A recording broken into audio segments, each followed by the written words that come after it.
जी दोस्तों, अस्सलाम वालेकुम।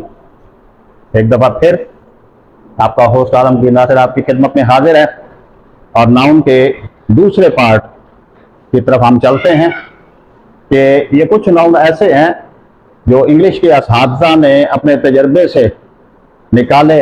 इनको हम नाउन की केसेस भी कह सकते हैं, नाउन में शामिल भी कर सकते हैं, वरना नाउन में वो चार अक़साम इंग्लिश पीपल जो है वो उनको चार अक़साम को शामिल करते हैं। लेकिन ये नाउन भी कुछ ऐसे हैं जो अंग्रेजी में शामिल होते हैं और अंग्रेजी के फहम के लिए, समझने के लिए इनको जानना भी अधा जरूरी है। हम इसको पहले चार किस्में हम पहले पार्ट में पढ़ चुके और देख चुके। पांचवी किस्म इसकी मटेरियल नाउन भी इसे कहते हैं, इसे कंक्रीट नाउन भी कहते हैं, उर्दू में हम इसे इसमें जामिद कहते हैं। ये लफ्ज मटेरियल की तरफ अगर आप तवज्जो करें तो यकीनन ये लफ्ज मैटर से बना है और साइंस की जबान में मैटर हर उस चीज को कहते हैं जो चीज जगह घेरती है, जो चीज शक्ल तब्दील कर जाए, जो चीज बह जाए, हम उसे मैटर कहते हैं। मैटर से ही लफ्ज निकला मटेरियल नाउन। बाज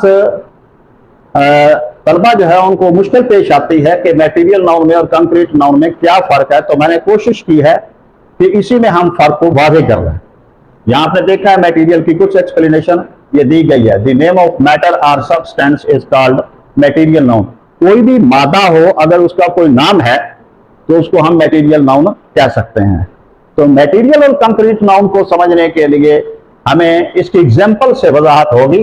मटेरियल नाउन हम दोनों चीजों को कहते हैं, यानी जो चीजें बह जाएं, शक्ल तब्दील कर जाएं, जगह घेरती हों, खा वो लिक्विड हों या सॉलिड हों, किसी भी सूरत में हैं तो मटेरियल नाउन कहलाएंगे। लेकिन दोनों में माइनर डिफरेंस वो ये है कि अगर हम इन्हें सेपरेट करना चाहें कि मटेरियल नाउन कौन से हैं और कंक्रीट नाउन कौन से हैं, तो उनमें से जितने भी लिक्विड है चीजें हैं, मसलन मिल्क है, वाटर है, सिरप, हनी, ये ऐसी चीजें हैं जो लिक्विड हैं।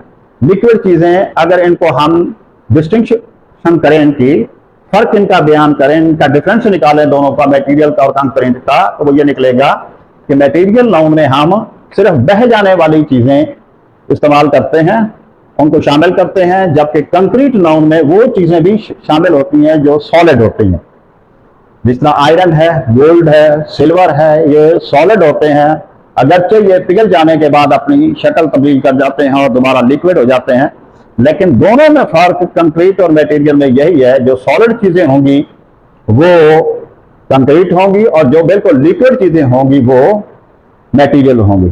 एक बात फिर मैं दोहराना चाहता हूं कि मटेरियल नाउन में लिक्विड और सॉलिड दोनों चीजें शामिल हैं, लेकिन अगर बाहमी फर्क किया जाए तो फिर सॉलिड चीजें कंक्रीट में और लिक्विड चीजें मटेरियल नाउन में शामिल होंगी। छठा हमारा नाउन वो एजेंट नाउन है, जिन्हें हम उर्दू में इसमें फाइल कहते हैं। इसकी हम वजाहत यूं कर सकते हैं, if R O R E R is added to the first form of the verb, the forming noun is called agent noun. जब हम किसी वर्ब की पहली फॉर्म के साथ R, O R, E R या इसका इजाफा करना चाहते हैं तो उस सूरत में बनने वाला जो नाउन है वो एजेंट नाउन होगा। नीचे एग्जाम्पल गौर करेंगे। जो पहली फॉर्म है इसके साथ हमने ई आर लगाया तो ये गोअर बन गया। सेल पहली फॉर्म है, इसके साथ हमने ओ आर लगाया, सेलर।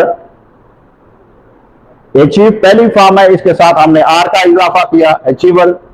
तो ये पहली फॉर्म के साथ आर, ई आर या ओ आर लगा देने से जो नाउन बनते हैं उन नाउनों को हम एजेंट नाउन कहते हैं। वर्बल नाउन, उर्दू में हम इन्हें इस मफूल कहते हैं। इनके बनाने का भी आसान तरीका है। It is formed by adding ing. Ing form जिसे हम कहते हैं, एंग लगाने से अगर to the first form of the verb, हम अगर वर्ब की पहली फॉर्म के साथ एंग का इजाफा कर दें तो इससे बनने वाला नाउन वर्बल नाउन कहलाता है। जिस तरह हम एग्जांपल में चेक कर सकते हैं, गो, इसके साथ एंग लगाएंगे तो गोइंग। जिस तरह कम है, कम पर आप तवज्जो करें, जहां ये पॉइंटर मौजूद है, कम के आखिर में ई आता है। आमतौर पर यह होता है जिन वर्ब की फॉर्म के आखिर में ई आए और उनके साथ एंग का इजाफा करना हो तो ई के ऊपर मैंने ये निशान लगा दिया, ई एंग फॉर्म लगाने से डिलीट हो जाएगा, खत्म हो जाता है और हम इसको एंग के बगैर यानी ई के बगैर हम इसे ई डिलीट कर देंगे तो ये कमिंग लिखा जाएगा। बाद वर्ब ऐसे होते हैं जिनके साथ हम एंग फॉर्म का इजाफा करते हैं तो आखिरी उसके फर्स्ट फॉर्म की आखिरी लेटर से डबल आवाज आती है, उस लेटर की डबल आवाज आती है। जब लेटर की डबल आवाज आती है तो हम इंक फॉर्म लगाने के लिए वो लेटर भी डबल कर देते हैं। जिस तरह गेट, गेट से गेटिंग आप देख रहे हैं, ये डबल हो गया। इसके बाद है 8वां नंबर, पॉसेसिव नाउन इसे कहते हैं, जिसे हम इस मलकियत भी कहते हैं। अगर दो नाउनों को एपोस्ट्रोफ ऑफ एस के साथ मिला दिया जाए, एपोस्ट्रोफ ऑफ एस के जरिए दो नाउनों को मिलाया जाए, the first noun is called possessive noun. जिस तरह आप एग्जांपल में देख रहे हैं, असलम्स बुक, असलम के आखिर में हमने उल्टा कामा लगा के आगे एस का इजाफा किया, जिसे हम एपोस्ट्रोफ ऑफ एस कहते हैं। ये आप के मानी देता है, का, की, के मानी देता है, जो मलकियत को जाहिर करता है। तो इसमें आपने देखा असलम और बुक, असलम भी नाउन है, बुक भी नाउन है। दोनों नाउनों को हमने एपोस्ट्रोफ ऑफ एस के साथ मिलाया। इन दो नाउनों को जिनको हम एपोस्ट्रोफ ऑफ एस के साथ मिलाते हैं, उनमें से पहला noun possessive noun, P N से मुराद पॉसेसिव नाउन है।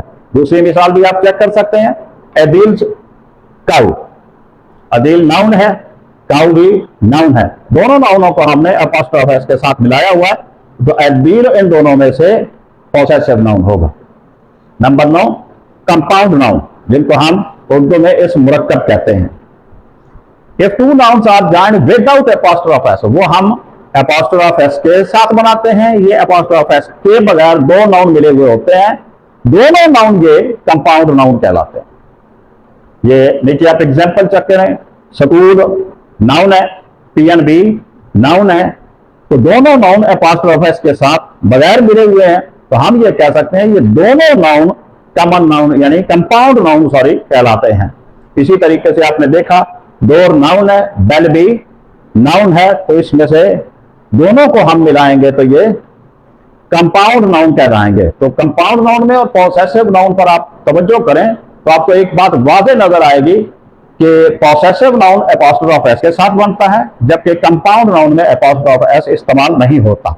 दूसरा इन दोनों में फर्क ये है कि पॉसेसिव नाउन में पहला नाउन पॉसेसिव नाउन कहलाता है, जबकि कंपाउंड नाउन में दोनों नाउन मिलकर कंपाउंड नाउन कहलाते हैं।